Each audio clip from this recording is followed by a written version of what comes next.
Stuff. Thanks for coming on, Dave. How you doing, mate? Yeah, good indeed. Thank you very much, Josh. Good morning, Ben. Yeah, I'm good. How are you guys? All good, my end. Ben, good? Yeah, I'm good, thank you. Yourselves? Yeah, all good, all good. But yeah, I guess the best way to start, Dave, if you know, like I know we discussed off camera, you've kind of started. I don't like to say the bottom, but you kind of come in at an entry level and worked your way through. You know, if you could give us a bit of an insight into your kind of journey and where you are now, that'd be awesome. Yeah, thanks very much. So I had the privilege really of starting to help children, young people, and families in youth work, sort of going back 17, 18 years for a local authority. That opportunity enabled me to learn a lot about working with people, helping people, the opportunities and the challenges. It also enabled me to begin to gain some experience and some qualifications, some training. And it was an area that I was hugely passionate about and really interested in. The opportunity working in the local authority was that there were lots of different areas to go and explore and experiences to have, which was great. And that enabled me in time to move from a part-time sort of entry-level role into a full-time role, which brought with it different opportunities. Then working for a second local authority in the West Midlands enabled me to develop that experience in a different local authority. All local authorities are different, as all organisations are, and that was a real opportunity for me to hone some of those skills, meet new people, experience new ways of working, see different challenges and opportunities in health and social care across different areas. Then I was able to begin to work in the sort of private sector and public sectors for different organisations in various different roles, culminating in becoming an RM, becoming an RI over different years in different organisations, and co-founding a therapeutic community more recently. So it's been a real potted, vested journey. I've really enjoyed it. I wouldn't change it for the world. I've learned a great deal from that, and it's something that I'd highly recommend to anybody working in health and social care. I know health and social care sometimes the narrative around the vocation can not be necessarily constructive or productive. I've found there's always people helping. I found there's lots of dedicated individuals and organisations making a huge difference to the lives of others. And I think that it's a really warranted area to dedicate your time to. And I hope that anyone listening that's in health and social care or considering health and social care as a vocation they might explore. I really hope they can continue to do it, and I really hope they explore it if they're not in already. Now, 100%, couldn't agree with you more. It definitely needs to get more recognition than it currently does, for sure. So when you was a youth worker and then moving to be, obviously I know there's a journey in between, but then becoming a co-founder, was that always the plan, or what point in your career did you think let's do that? Yeah, that's a really good question. Was it ever the plan? I don't think it was ever the plan. I think the plan or the no plan as it might have been at the start was to try and learn, to try and develop. I was really conscious I had a passion for wanting to make a positive difference and a positive contribution. And I think the interesting thing for me was to learn how to do that to the best of my ability and to explore opportunities and seek out opportunities to continually reflect, to learn, to develop and grow, and to help not just children, young people, and families, but to help others help children, young people, and families through my experience and my journey. And I think just with being curious and looking for opportunities, going and trying different things, learning from other people, from that approach, there came different choices for me. And I think that with those choices, I was able to sort of then enact more of the things that I was passionate about. And in doing that, that brought lots of other opportunities for me. So I think it wasn't ever the plan to go from youth work part-time sort of 18 years ago to a co-founder of a therapeutic community. I think if you'd have said that to me 18 years ago, I'd have probably had a good old belly laugh. But I think that the good thing about health and social care is that as a vocation, if you're dedicated, if you're passionate, if you're hardworking, if you apply yourself correctly, then you can achieve what you want to achieve. And sometimes people say within health and social care there are barriers and ceilings to progression. I would say my experience, and I can only talk about my experience, that um, the opportunities that I've had have come from other people helping me, learning from some great people, having some great mentors, some great role models, and some great support, but also taking responsibility for my own learning, being dedicated, seeking out opportunities, and that's probably led me to where I am today, I guess. No, amazing. No, I think it's a brave move to make, right? I guess, like you said, if it was never the plan, you found your way there. I think I praise anyone that goes for it because I think you only live once, Yep, so that's definitely it. it's worth giving it a go. I know there'll be people kind of working in the space at the moment that probably have that in their mind. Is it something that they can do by themselves, or what's the opportunities for them? And I know Ben had a question, kind of around the business that you co-founded. So Ben, So with regards to that, what was the biggest challenges you faced when you opened up the service? Because obviously we know there's a lot of people coming into the sector and things like that, and it's just, I think it'd be good to hear on what challenges you uh, came across and then how you overcame them. Because actually, there's a lot of people out there who may get conflicted information from people and things like that. So actually, to hear it from somebody who's been there, done that, lived and breathed it, and come out the other side, I think it would be good. Yeah, thanks for the question, Ben. That's a really good question. Um, I think that there are various challenges, and I suppose some of those challenges will be related to the types of services that people are developing or opening or scaling, perhaps. I think in my experience, we developed and opened a new service from the ground up, essentially. So it was something we conceived and we developed, and there were lots of different variables with that. There was obviously the planning, the designing, the building, the registration, the staffing, lots of different elements to being able to start delivering services. I think what I would say, and I don't know if this is a bit cliche, but I think it's about having a vision and being really consistent with that vision. Uh, Perhaps in my experience, we had lots of doors closed in our face. We were told that perhaps we shouldn't, we couldn't, and it wasn't needed. But it wasn't anybody else's dream. It was our dream, my dream. And I think that what I would say to anybody who is looking at developing a service, it's really about sticking with it. That there are lots of bumps in the road along the way, and seldom do any services sail through the whole process unabated. But I would say you've got to stick with it. It's about um, resilience, and I think that resilience is important because we want to encourage our colleagues to have resilience to stay with a therapeutic task.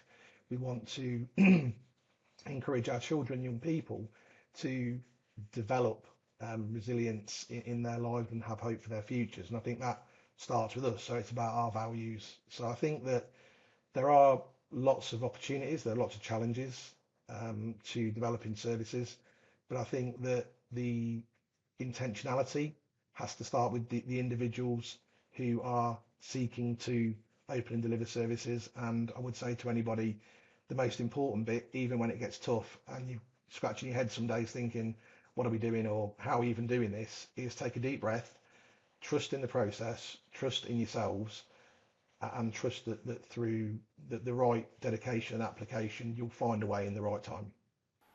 No, that's brilliant advice. no, 100%. I've been there with Trust Hire, so I know what you're saying. And Ben's part of that journey now, so he'll know exactly what you're talking about. Difference is I haven't got any hair to pull out already, so we're all right on that one.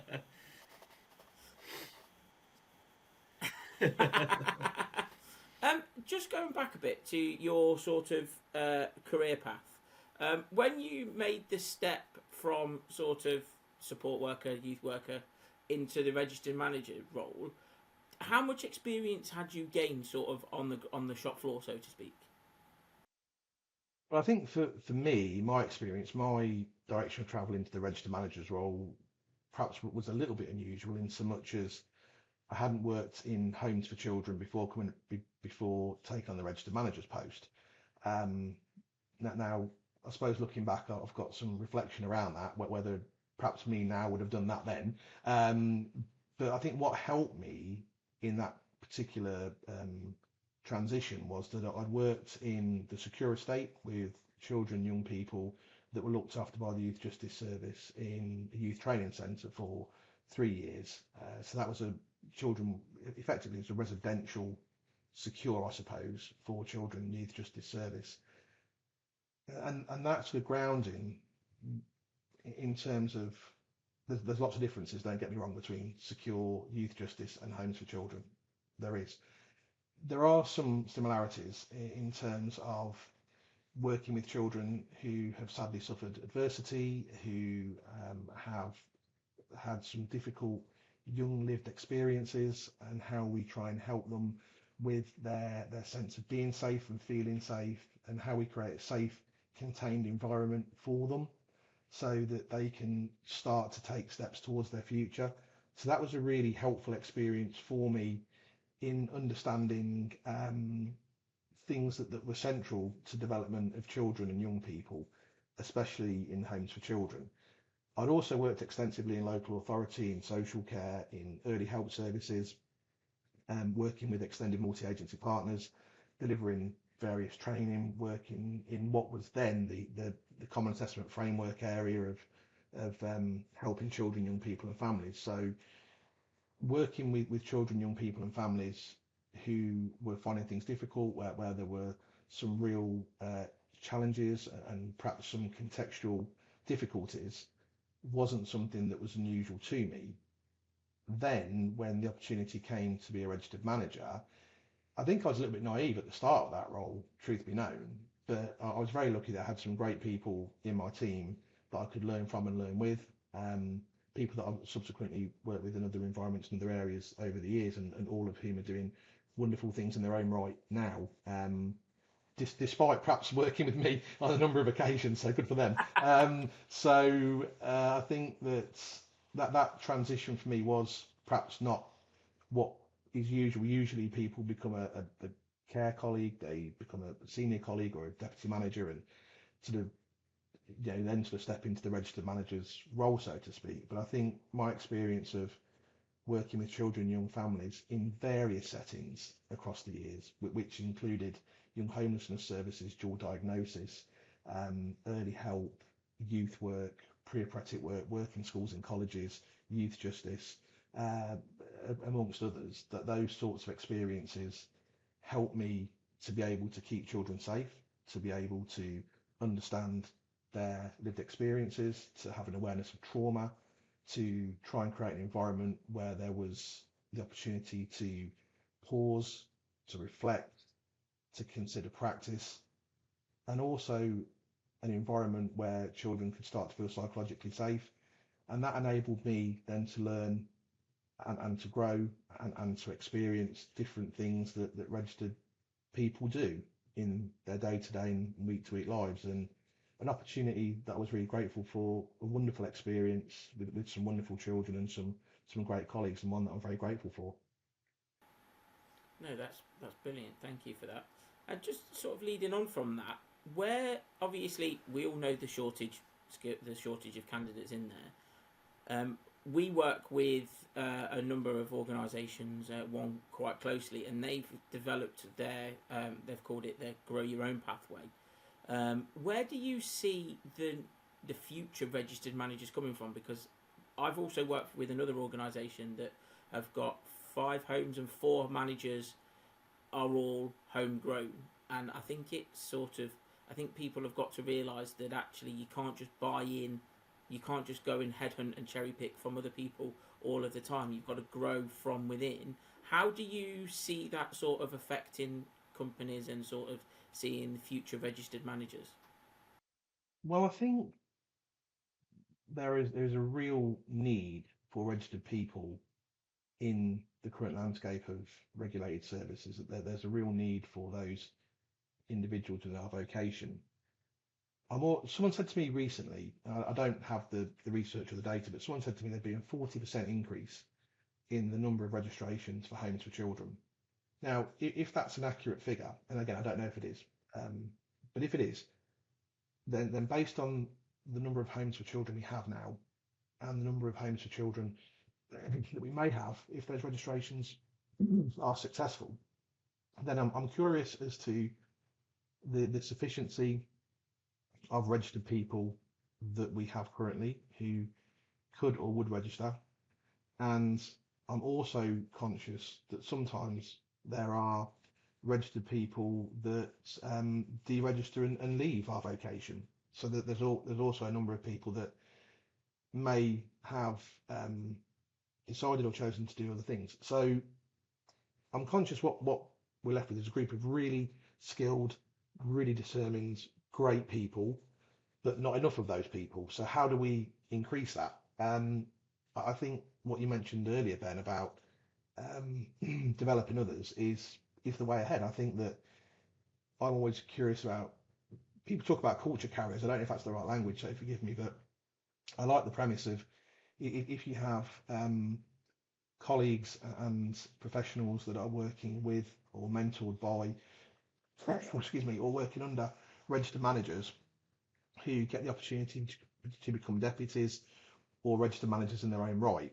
then that seems a way of addressing the scarcity and the sufficiency in our vocation. I also think it allows people the time to develop the skills and the experiences and to have the opportunities to sit in the hot seat from time to time when managers are unwell or when they're on annual leave or when they're doing other tasks maybe, and that gives them the opportunity to know whether it's the right thing for them, whether it's in their future, whether it's in their wheelhouse, and whether they're something that they really want to do. So I think that's the right way to go. I think that we can't recycle or try to recycle the same group of people often, because I don't think that does anything for sufficiency. In fact, it causes instability. If people keep moving from role to role and task to task, not saying they do, but if we try to do that because of the demand for individuals, then that would only, because you might solve a vacant post in one role by somebody moving, but it's just created somewhere else. And in fact, in some cases, if someone's moving from an established home for children to a new home, then it means that in that vacuum, perhaps for some of those children, young people, and adults in those homes, their sense of safety and containment might be not as safe and contained as it might have been at one time. So I think we have to be really mindful of the complexities that occur with movement within our vocation. But I think that actually planning for the future, having a real clear strategy of how we're going to enable, empower, and develop the next generation of leaders in homes for children, I think that's something that we should all be invested in and something we should all be curious about. No, I completely agree. Now, I've had a number of people from adult services that are desperate to join children's services, but they can't. The adjustment in sort of going back down to a support worker level is too much for them to cope with, sort of thing, family life and things like that. Whereas I'm a firm believer that actually there's a massive pool of talent that have got 70 to 80% of the skills needed to come in and manage and run a service on a day-to-day basis. Now, I'm a firm believer that actually, as long as the recruitment is done correctly and the skills match what they need, then actually there should be a pathway or something developed where actually you could put somebody on and teach them whilst doing the role with the support of a very strong RI senior leadership team, that they can be given the time to teach, to be taught the extra 20% that they need, because they're used to running services, they're used to dealing with potentially larger staff teams than what are in children's services, because we all know adult services generally tend to be a lot bigger. So sort of bringing, and I completely agree with you about the sort of the staff members, managers that are sort of in one service and then they're moving to another service and sort of and things like that. The stability that it brings, and sort of for the staff and the young people as well. Whereas I believe that we need to bring in more fresh blood, fresh faces into the sector to help regenerate it and actually help fill the void, because at the end of the day we're here to support the young people and try and deliver the best outcomes for them. I believe that there's a massive pool of people out there who want to do that aren't being given the opportunity at the moment because they decided to go down the adult care route before, and then sort of went down that way to gain their experience.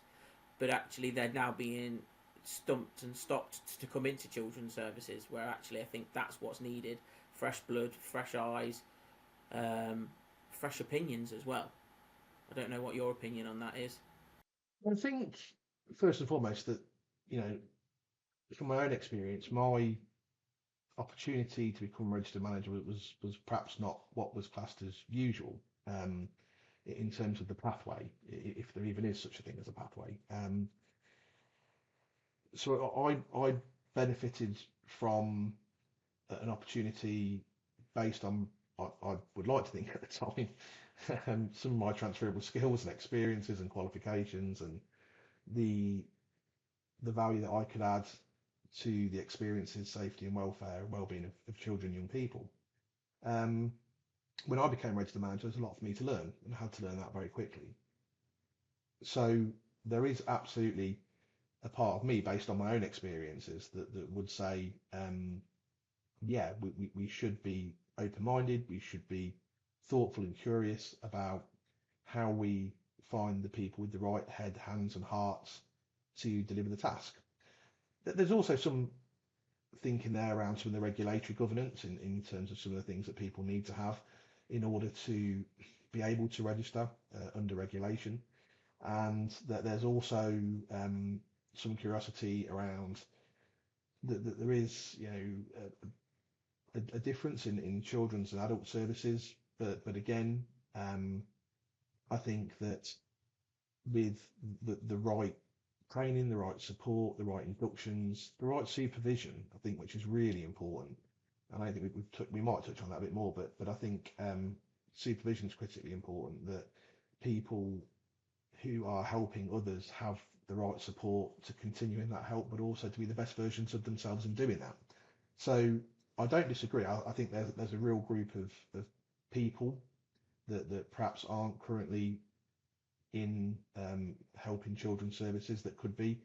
I guess the curious bit for me is that we shouldn't gatekeep them from doing that. I think it's just about sort of taking the time to sort of think through and be curious about making the right decisions for those individuals, for our children, for our young people. But I have absolutely seen some really wonderful registered managers in homes for children that have uh, gone across that well-trodden path and have wonderful skills, wonderful experience, who have made a huge difference. So it absolutely can be done, and absolutely has been done. I guess it's just in each individual circumstance we have to consider it on merit, I suppose. Definitely, no, I have to agree with you on that one. No, exactly, and I think that's where we were talking before around a clear strategy around the recruitment piece for those that need registered managers and potentially what that looks like. Because, you know, I think Ben's, you know, I agree with Ben. Especially you get the RMs that are working maybe in adults, but 6 or 9 bed LD service. You know, it might not be those that have worked in 80 bed nursing homes, may not necessarily be the right fit, but them smaller adult LD services, you know, you feel that there should be a lot that can be transferred Huge amount over to make that successful. Yeah, absolutely. And I think, Ben, you mentioned earlier on different ideas, different energies, different enthusiasms, people that have learned different things from different people. I think that's also important as well, because, as you say, people who might work in adult or young adult services will have different suggestions to bring to our vocation, and that will be really helpful because we want new ways of working, we want new ideas, we want new energy, we want challenge as well in terms of why we do certain things and how we do certain things, and if there are ways those things could be improved or bettered perhaps, or approached differently. And I think that we may miss out on a huge swathe of that approach and thinking by not being curious, not exploring, not wondering in as might be appropriate or necessary, and with individuals as it comes along. And I think that health and social care as a sphere of services, one of the things we talk about a lot is working together. I think in old money it was integrated working, but I think that working together and learning from each other, sharing best practice, that there's a space and opportunity perhaps to explore that. No, 100%. I think I'm quite keen to talk about Ofsted, and I think there's a lot of different topics kind of around it. But I guess initially, what's been not your relationship with Ofsted, but how what's been your experience kind of registering proper services and going through inspections and stuff like that? Well, I think Ofsted provide a really great service. I think they are a real force for good. They're a force for change. They're a force for improving the lives, safety, and experience of young people. Um, I guess when you start your journey with Ofsted, you sort of start with the registration process, and those processes can sometimes be complex for providers and for Ofsted, because Ofsted might need more information from providers to make decisions, and some providers might hope that those decisions might be more prompt. So that there are some things to navigate in the registration process. I think that then obviously post-registration process, you're into your inspection cycle. And I think that my sense of Ofsted is that they are always have been, but certainly now following the big listen, are looking at how they can build relationships with providers, how they can be part of the delivery of services, not delivering them for providers, but actually, as opposed to sort of it being a regulator and a provider, it's actually it's more of a relational approach. So we can learn together, we can learn from each other, we can check things out where we're not sure and ask questions, and get support and guidance where it's appropriate for that to be provided. So I think that Ofsted are a force for good, and I think that they're certainly trying to engage the vocation. That there's lots of spaces and forums and engagement, whether it's through the CHAR, whether it's through local forums, whether it's through delivering webinars. There's lots of opportunities for them to sort of engage and communicate and be effective with providers, and I think that's a process that I've been really welcoming of, and I hope to see much more of. Yeah, because you hear reports, stories. I'm sure some maybe slightly more far fetched, but about kind of registered managers potentially leaving the sector due to the pressures of Ofsted or inspections. And I don't think, personally, I don't necessarily think that's the pressures of Ofsted. I think that's potentially more the structure or the operational side or support that an organisation gives a registered manager. Is that something that you've noticed, or how, when you've managed services, what does a good structure look like? But I think for registered people, I think it's really important that they are able to continually professionally develop. I think it's important they have the right supervision. I think it's important they have the right space and time to reflect, not just around their services, but around themselves. I think that's really, really important. I think the task of delivering helping services is not an easy one, and I think that we have to really take care of ourselves individually and collectively so that we're able to give the best help to others. So I think that registered managers really deserve a lot of support, whether it's through supervision, whether it's through reflective practice, whether it's through continued professional development. sometimes even through therapy, perhaps in some cases. So I think that's a really important thing to think about. If, and I suppose that there are circumstances where people leave our vocation, whether it's leaving education, whether it's leaving um, homes for children, different things like that, I suppose, always have happened, always will happen. What are some of the challenges around that? I suppose there are various challenges around that. Sometimes people have experiences that are really positive, that are really helpful, really healthy, sometimes less so. Um, and sometimes people may, on their own journeys, want to explore different things within health and social care. It's a real big sphere of services. So I think that what can happen sometimes is that people may have provided lots of leadership support for a period of time, and they might want to go into different opportunities, whether it's independent visiting through Reg 44, whether it's training, mentoring, coaching, whether it's consultancy, whether it's different areas of health and social care. Perhaps we spoke a little bit about people maybe being able to transition from adults into children, that there's probably the same where children's social care professionals are transitioning to other areas where they might become therapists or life story practitioners, or may have an aspiration to go and work for CAMS or mental health services. So I think that what can happen is that as more services in the landscape become available for help, there are more opportunities for people helping to explore other ways to help. So I think that's an element of what can happen. Do people leave because of Ofsted? I don't think people leave because of Ofsted.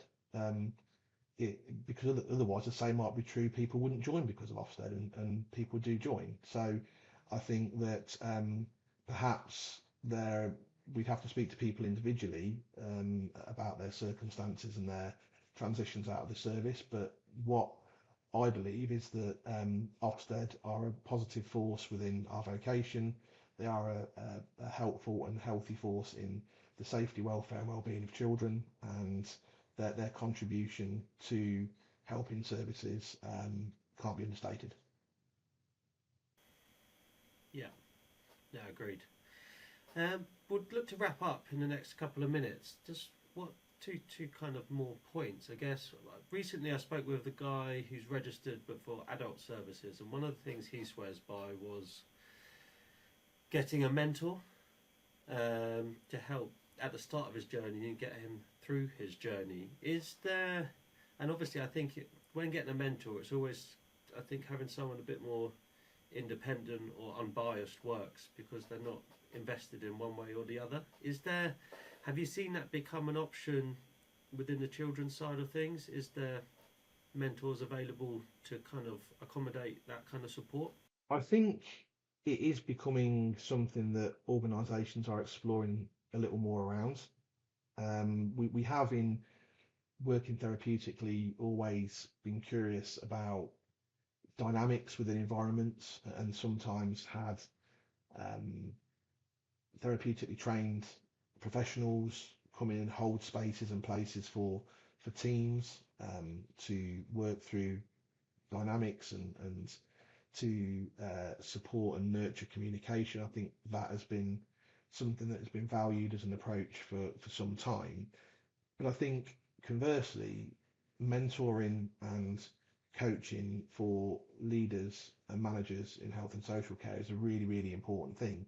I touched previously on taking care of ourselves and reflective practice.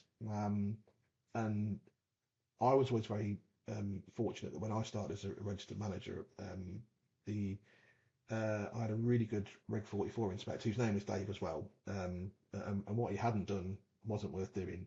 Um, and he would regale me with the stories of his experiences. And the eighth or ninth time, you kind of have to just sort of smile and nod. But they were always very interesting. But his experience, his um, what he could share with me in terms of what he learned from his own reflective practice, from his own journey, and how that could be helpful in my learning and my reflection and my thinking, was incredibly helpful.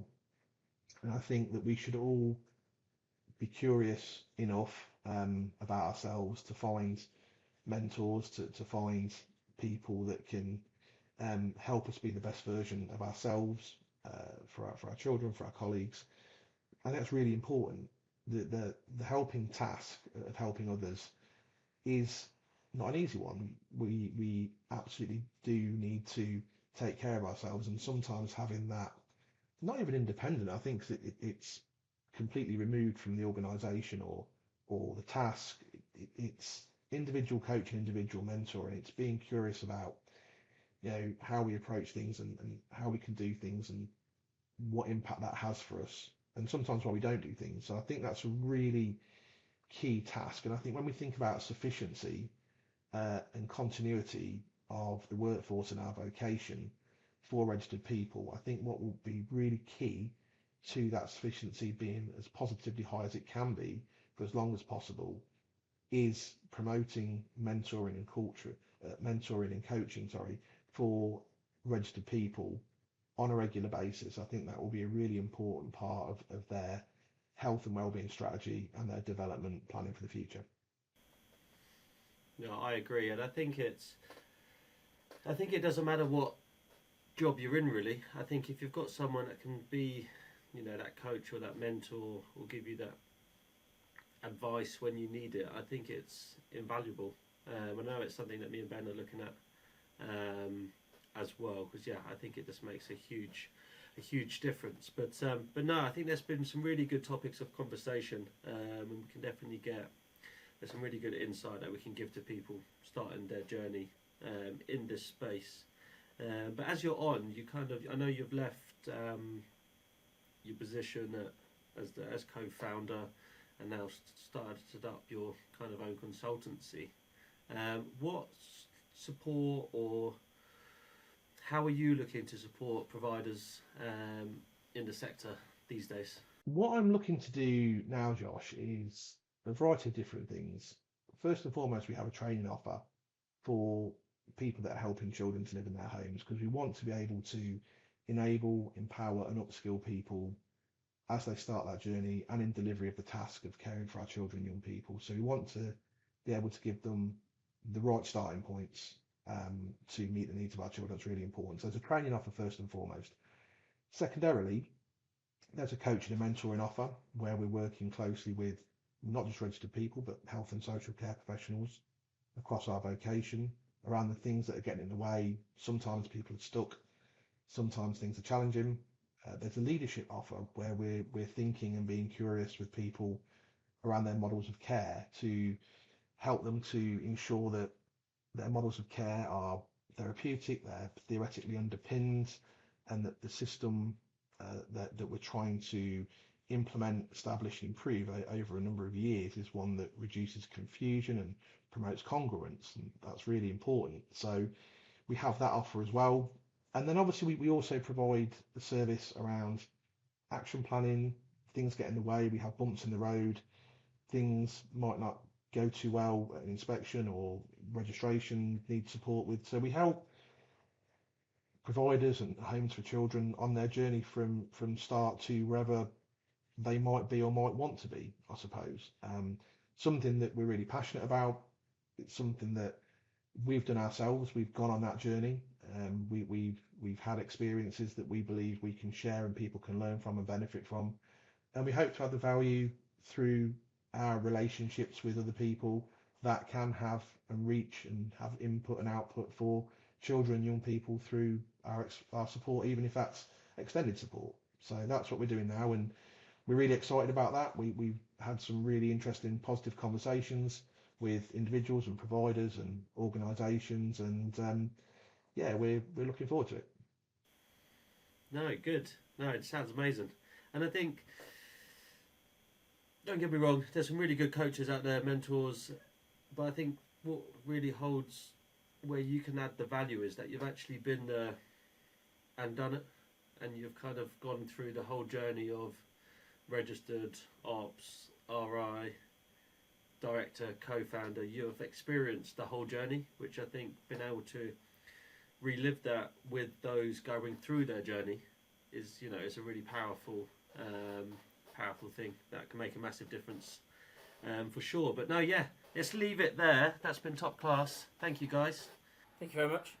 Thank you, Josh. Thank you, Ben. I really appreciate your time this morning. Thank you for inviting me on. Have a great day, and hopefully we'll do it again soon. Definitely. Thank you. No, 100%. Thank you.